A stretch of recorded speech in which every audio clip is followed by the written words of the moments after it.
हरे Krishna guys, आज हम कार्तिक मास का 11वां अध्याय पढ़ेंगे।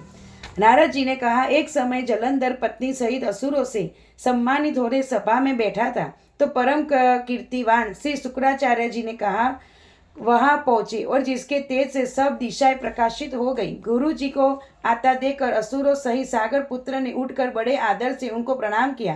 तेजस्वी शुक्राचार्य जी ने सबको आशीर्वाद दिया। फिर एक आसन पर बैठकर सब दैत्य भी यथास्थान पर बैठ गए और सागर पुत्र से ने नम्रता से यह प्रश्न किया, हे गुरु जी, राहु का सिर किसने काटा था?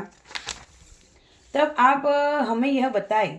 इस पर श्री शुक्राचार्य जी ने विरोचन पुत्र की हिरण्य कश्यप और अपने धर्मात्मा पौत्र का परिचय देकर देवताओं और असुरों द्वारा समुद्र मंथन को संक्षिप्त में सब कथा कहकर यह बतलाया कि जब समुद्र से अमृत निकला तो उससे देव रूप में राहु पीने चला।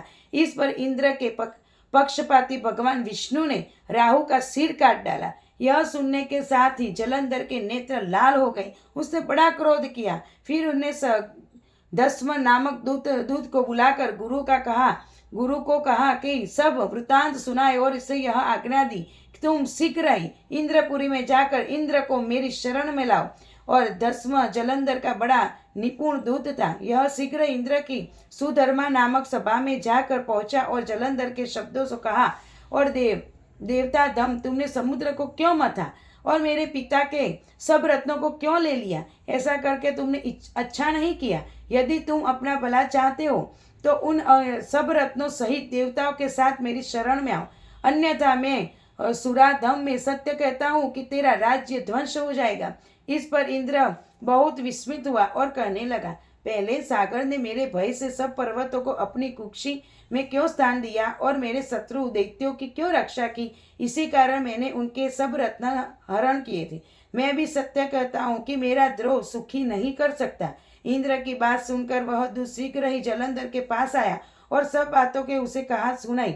जिन्हें सुनते यह दैत्य मारे क्रोध के अपने होठ कांपने लगे और देवताओं को भी जो जीतने की के लिए अपने उद्योग आरंभ किया। फिर तो सब दिशाओं तथा पाताल से करोड़ों दैत्य उसके पास पहुंच गए। शुभ निशुंभ सेनापतियों को साथ लेकर जलंधर इंद्र से युद्ध करने लगा। शीघ्र इंद्र के नंदन वन में अपनी अपनी विशाल सेना उतार दी। वीरों की शंख ध्वनि और घोर गर्जना से इंद्रपुरी गूंज उठी और अमरावती छोड़ देना उससे युद्ध करने चले। भयानक मार काट हुई। दोनों पक्षों के आचार्य अपने अपने मृतकों को जिलाने लगे। असुरों के आचार्य गुरु शुक्र अपनी मृत संजीवनी से विद्या और देव गुण बृहस्पति द्रोणागिरि से औषधि लाकर मृदों को जिलाते रहे। इस पर जलंधर ने अपने गुरु शुक्राचार्य जी से क्रुद्ध होकर कहा, मेरे हाथ में से मरे हुए देवता जी कैसे जाते हैं? जिलाने वाली विद्या तो सब आपके पास ही है, फिर यह क्या बात है? इस पर शुक्राचार्य जी ने देव गुरु जी बृहस्पति जी का द्वारा द्रोणागिरि से औषधि लाकर देवताओं के जिलाने की बात कह दी। यह सुनकर जलंधर और भी क्रुद्ध हो गया और भी शुक्राचार्य जी से कहा, क्रुद्ध क्यों होते हो?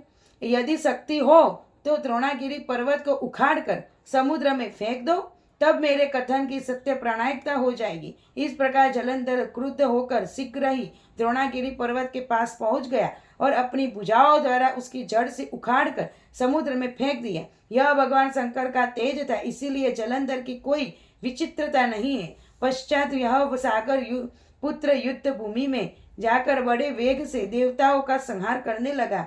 जब बृहस्पति और औषधि लेने के लिए द्रोणागिरि पर्वत पर पहुंचे तो द्रोणागिरि के जगह जगह पर उन्होंने सूना मैदान मिला तो यह भयभीत होकर देवताओं के पास आए और वहां कहा, युद्ध बंद कर दो, तुम लोग अब जलंधर को नहीं जीत सके। पहले इंद्र ने जो भगवान शंकर का अपमान किया था वह उसी का फल है। यह सुनकर देवता युद्ध की आशा त्याग कर अत्यंत व्याकुल हो इधर उधर भाग निकले और सिंधु सुत निर्भय होकर अमरावती में प्रविष्ट हो गया और इंद्र आदि देवताओं ने गुफाओं में शरण ले ली। इस प्रकार हमने 11 अध्याय में सुना कि किस तरह जलंधर ने युद्ध किया और किस तरह से वो मरे हुए दैत्य जीवंत होते थे और देवता भी। और अब 12वें अध्याय में हम आगे सुनेंगे। हरे कृष्णा।